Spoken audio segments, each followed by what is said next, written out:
Hi, my name is Lauren Masi. I'm a doctor of physical therapy and a board-certified orthopedic clinical specialist. I'm also the owner and clinical services director of Bay Area Physical Therapy and Lafayette Physical Therapy.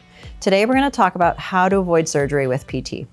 One thing I tell all of my patients is you need to act early. So if you've been having pain for whatever reason and it's lasting more than about a week and not on its way to getting better, then I do want you to speak to a medical professional. Whether that starts out being your physician or physical therapist, we want to get you back on track as soon as possible and avoid any of the complications, compensations that might come from you having pain for a longer period of time.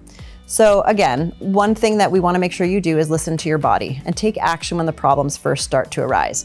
When you reach out to a physical therapist to avoid surgery, a few of the things that we look at will start with your posture, your workstation setup, and any of the repetitive activities that you might have to do at work or at home. That could be typing on a computer. That could be lifting and carrying or feeding your child, your baby. All of these things can start to lead to pain. And the best thing we can do is teach you ways to be in a better posture, be stronger, have the mobility to do these things so that they don't lead to strain in different tissues, joints, soft tissue, tendons, things like that, which could eventually lead to surgery.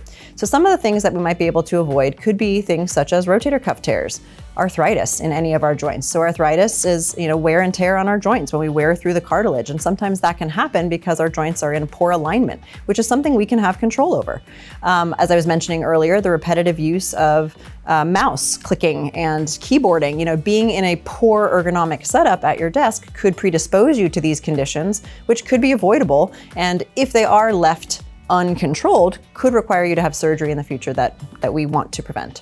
Some other surgeries we might be able to avoid would be back surgeries, herniated discs, joint replacements if that arthritis gets too bad. And again, how do we do this? We train how you move. We make sure that you're strong in the right muscles, you're aware of the proper mechanics to do things like bending, lifting, squatting, things like that can avoid that unnecessary wear and tear and lead you down that path.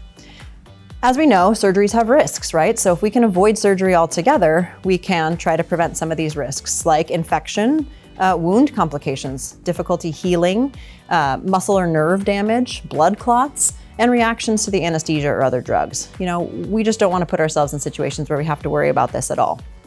Also, surgeries are expensive in a lot of ways, not just monetarily, right? But you could have time off work and your lack of independence. You might need somebody to come to your home to take care of you.